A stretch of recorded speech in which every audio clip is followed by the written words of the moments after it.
Olá, pessoal. No vídeo anterior, nós falamos sobre padrões emocionais e porque muitas vezes repetimos situações mesmo querendo mudar. E hoje eu quero aprofundar um ponto essencial: como a mente registra experiências emocionais. Porque quando você entende isso, muita coisa começa a fazer sentido. Veja bem, inclusive coisas que você antes achava que era fraqueza, exagero ou falta de controle, a mente humana, ela não registra experiências apenas como fatos. Ela registra experiências como sensações, compreendem? Como emoções, como significado. E isso é muito importante. Porque 2 pessoas elas podem viver a mesma situação, mas registrar aquilo de formas completamente diferentes. Por exemplo, 2 pessoas elas podem passar por uma crítica. Hum, uma recebe e segue a vida, a outra aguarda aquilo por anos, não porque ela é fraca, mas porque emocionalmente aquilo foi registrado de forma diferente, compreendem? E aqui entra uma verdade importantíssima. O que marca não é apenas o que aconteceu, o que marca é aquilo que significou emocionalmente para você. Exatamente. É o que você sentiu naquele momento. Vamos imaginar uma situação. É como tirar uma foto. 2 pessoas, elas podem olhar para a mesma paisagem, mas a foto ela não sai igual.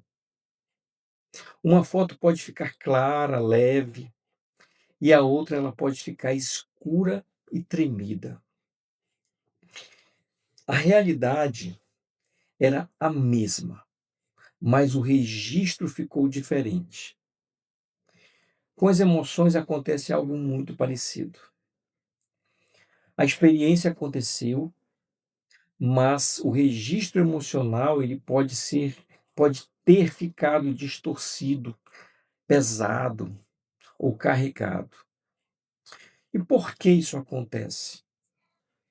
Porque o cérebro não registra apenas o evento, ele registra também se você estava seguro ou ameaçado, se você se sentiu aceito ou rejeitado, se você se sentiu amado ou sozinho, se você teve recursos emocionais para lidar ou não.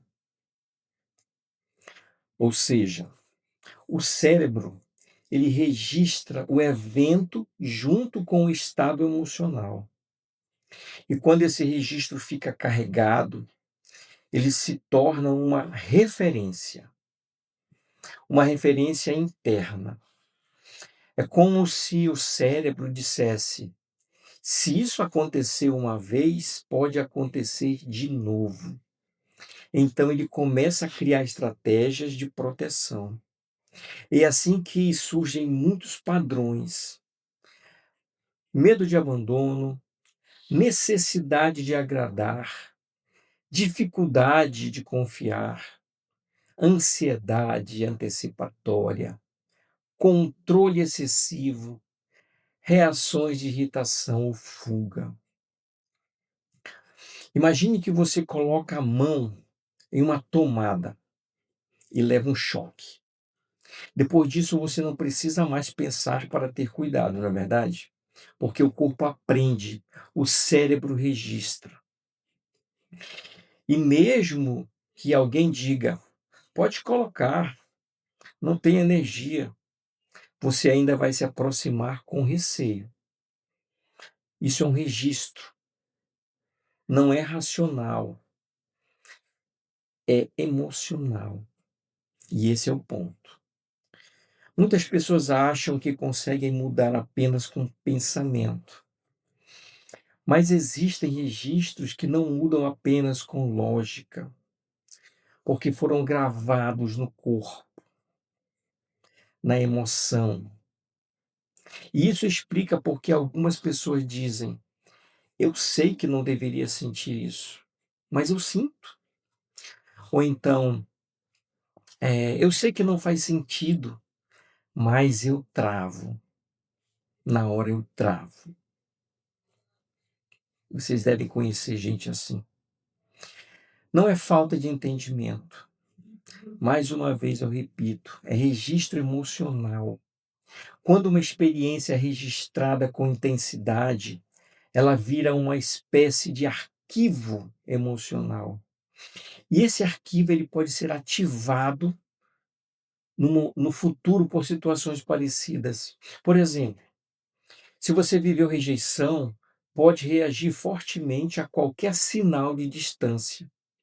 Se você viveu críticas constantes, pode se sentir ameaçado quando alguém faz uma observação simples. Se você viveu instabilidade, pode querer controlar tudo. E muitas vezes, pessoal, vocês não percebem que estão reagindo ao passado.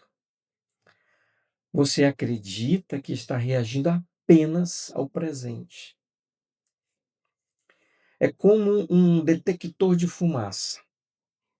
Ele foi feito para identificar perigo, mas se ele estiver muito sensível, ele toca até quando alguém só faz uma torrada. É verdade. O problema não é o detector existir. O problema é ele estar calibrado para disparar em qualquer sinal mínimo. Com o sistema emocional acontece algo parecido. Quando o registro emocional é muito forte, o cérebro fica mais sensível e reage antes mesmo de você entender o que está acontecendo. E isso é importante. O cérebro ele prefere exagerar na proteção do que errar. Ele prefere reagir demais do que correr o risco de ser surpreendido. Então, quando um registro emocional permanece ativo, ele pode criar interpretações automáticas. E essas interpretações, elas influenciam nas escolhas, nas decisões, nos relacionamentos, nos comportamentos, na autoestima. A pessoa passa a viver como se estivesse sempre tentando evitar algo, evitar rejeição, evitar dor e evitar perda. Isso pode cansar profundamente. E aqui entra um ponto muito importante. Nem todo registro emocional precisa ser permanente. Ele pode ser reorganizado. É como um arquivo antigo no computador. Lembram? Ele foi criado em uma época em que você não tinha realidade. Mas hoje você tem outros recursos, você tem outras condições, outra maturidade. E mesmo assim, aquele arquivo continua abrindo automaticamente. Então, reorganizar emocionalmente é como atualizar esses arquivos. Não apagar, mas atualizar. Na terapia de reprocessamento generativo, na TRG, o trabalho é justamente ajudar a pessoa a acessar esses registros e reorganizar o que ficou emocionalmente preso. Então, quando isso acontece, algo muda. A emoção deixa de dominar, a reação automática diminui e surge espaço interno, espaço para responder de forma diferente. Pessoal, isso é libertador. Porque a pessoa começa a perceber que não é assim mesmo.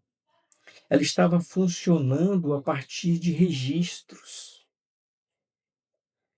Então, se você sente que algumas emoções parecem mais fortes do que deveriam, ou que certas reações acontecem automaticamente, talvez não seja exagero, talvez seja apenas um registro emocional que está ainda ativo na tua memória, no teu inconsciente. Percebe? No próximo vídeo dessa série, eu vou falar sobre uma crença muito comum. A ideia de que mudar depende apenas de força de vontade. E eu vou te explicar por que, na maioria das vezes, isso não é verdade. Se esse conteúdo faz sentido para você, continue acompanhando o nosso canal. E se quiser conhecer mais sobre o meu trabalho, visite terapeutawellington.com, o link que está aqui embaixo. E se desejar falar comigo, clique naquele botãozinho do WhatsApp e envie a mensagem: "Eu quero uma sessão gratuita". Eu terei muito prazer em conversar com você e te explicar de forma mais detalhada como tudo isso acontece.